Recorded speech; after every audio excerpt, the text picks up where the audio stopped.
Alam nyo, talagang nasa shop tayo. Ito yung pili nut. Alam nyo yung pili nut? Kaya pala siya sobrang mahal. Unang-una, ang taas-taas ng puno nito. Tapos hinahandpick, may laman to. Lilinisin mo pa. Pagkatapos mong linisin, ibibilad mo pa. Ayan siya, yung may laman pa yun. Ibibilad mo pa. At sa malupit nito, ang hirap pukpukin. Pag pinukpok mo to ng martilyo, kasama na yung laman.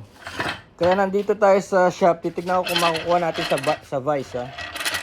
Ganun siya. Unless bumili ko ng cracker na ito. Yun ang dahilan kung ba't mahal to. Ayun, na-crack. Ayun, there. So, kailangan talaga ng parang vice-like, vice-like device. O, kalahati lang. Tignan nyo yun. Just tignan mo. Sira pa nga, oh. Tignan nyo yung hirap na yun, oh. Just to crack one. Tapos ito, niluluto to. Nilalagay na to sa Nilalagay na to sa asukal. Oh, that's one. Oh, nakakuha tayo. So, ganun, oh. Dami, oh. Ganun siya. Hindi siya easy.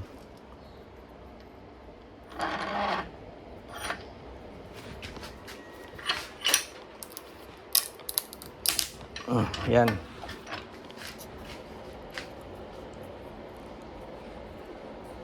Hindi pa. Kasi ayaw mo ring tuluyan eh. Kasi pag tinuluyan mo, wasak din yung laman eh. Kagaya ng nangyari kanina, di ba? O yan. O ito, isang buo na ito. Isang buo na. So ready na itong kainin. Masarap siya.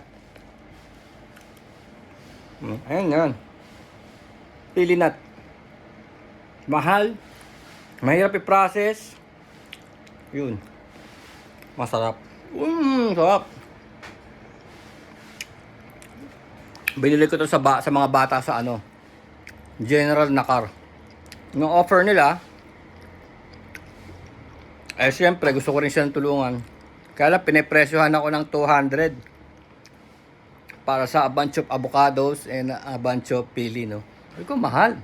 Dito nyo lang kinuha yung sa gubat, nandito sa gubat eh. Sabi ko, biling ko lahat yan ng 100. Knowing na knowing na hindi rin ako sigurado kung ano ba yan. Ano ba yung, maganda ba pagkaka-harvest yan? Tama na ba sa gulang yan? Hindi ko alam. Gusto ko lang silang tulungan. Pumayag, binigyan ko 100. Kinuha ko, walang pumapansin. Pinupukpok namin ng bato, wasak lahat. So, inuwi ko lahat. Ito nga to, ako na nagpatuyo nito.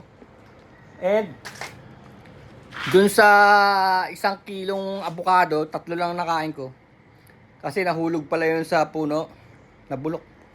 Nabugbog. So that's it. Pero sarap. Sarap ng pili. Sarap. Oh. God, sarap oh.